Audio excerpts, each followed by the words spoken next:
This is the story of a monk who becomes a monk. One who sacrifices everything and makes only one thing his goal. No person becomes a monk unnecessarily. There is a big reason behind becoming a monk. There was a big reason behind that person becoming a monk.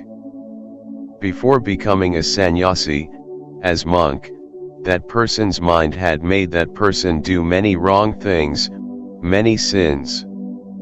That person's mind had become its master, and he was the slave of his mind, even after getting all the happiness, comfort, and opulence of life. There was immense pain in that person's mind. And this mental pain makes him a monk. After becoming a monk, that person turns away from the whole world in a secluded place, goes to live in the forest, meditates, does various meditations, and practices. He eats food by begging, practices solitude and silence. But still that person's mind does not calm down. He remains restless and troubled from inside. One thing is to be understood here, that any meditation, the starting point is, it can be started only when our mind is calm. When our mind used to listen to us, but the mind of that monk was neither calm nor was listening to him, this thing was getting deeply embedded in the mind of that monk. That it is impossible to control the mind, but then one day, that sannyasi meets a person, who is neither a hermit, nor a wise man. He was just a simple shepherd.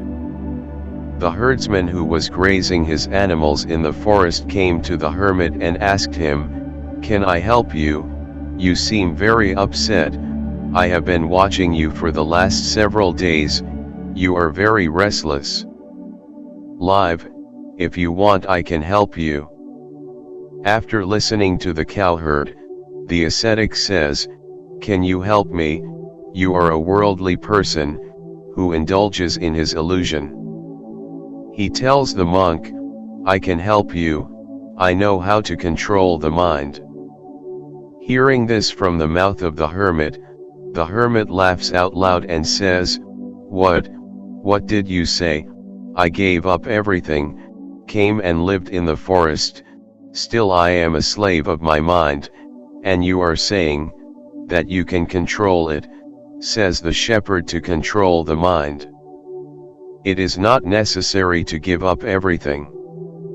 Nor is it necessary to live in the forest. There is only one thing that is most important to leave." He asks the monk, "And what is that one thing?" He tells the sannyasi, that one thing is information. All the information that has gone into us till today, has created our mind. The sannyasi asks him, "But how does he?" Explaining, the shepherd says, "Suppose you have never eaten apple fruit in my life.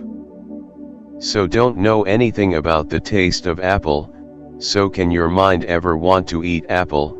No, that's why our mind is formed by knowledge." It gets impressed by the monk's talk, and says to him, "Can you explain in more detail about this?"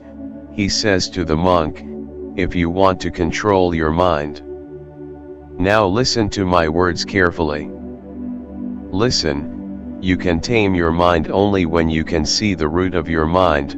The mind is made of information, and there are 5 entrances to information in our body. The first eye, whatever we see from our ears, good or bad, all that keeps on getting stored in the memory of our mind. Whatever our ears hear from the other ear, that too is sown in our mind as a seed.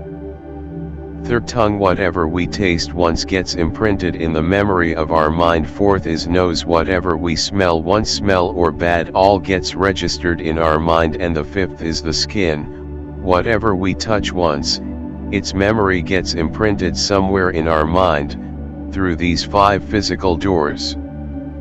Whatever information goes into us, that information is stored in seeds.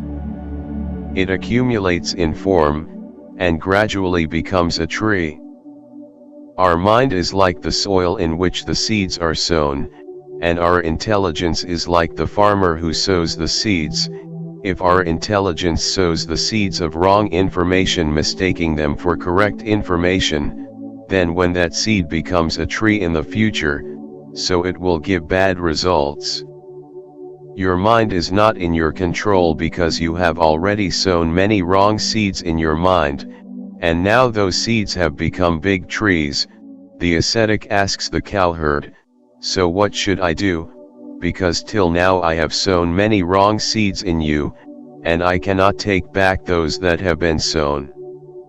That cowherd says to that ascetic, "Till now unknowingly you were sowing wrong seeds, but now deliberately start sowing right seeds. What if thousands of seeds are wrong inside?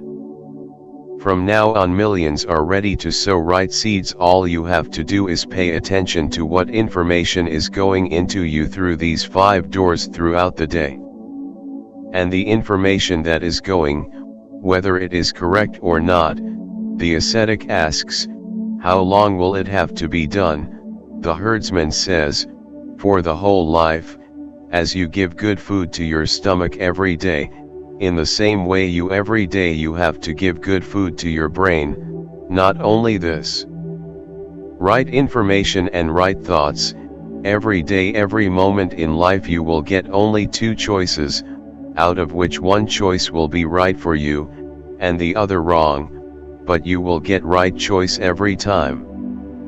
Always remember that while choosing the right option, pain may arise within you.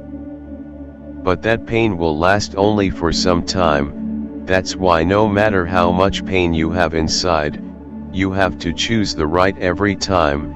Every time you listen to the right, that many times you will sow a right seed inside you. And the day the number of right seeds inside you will be more than the number of wrong seeds, that day your mind will be under your control. But for that day, from today, from now on, your effort will have to be continued. That monk understands the point of the shepherd.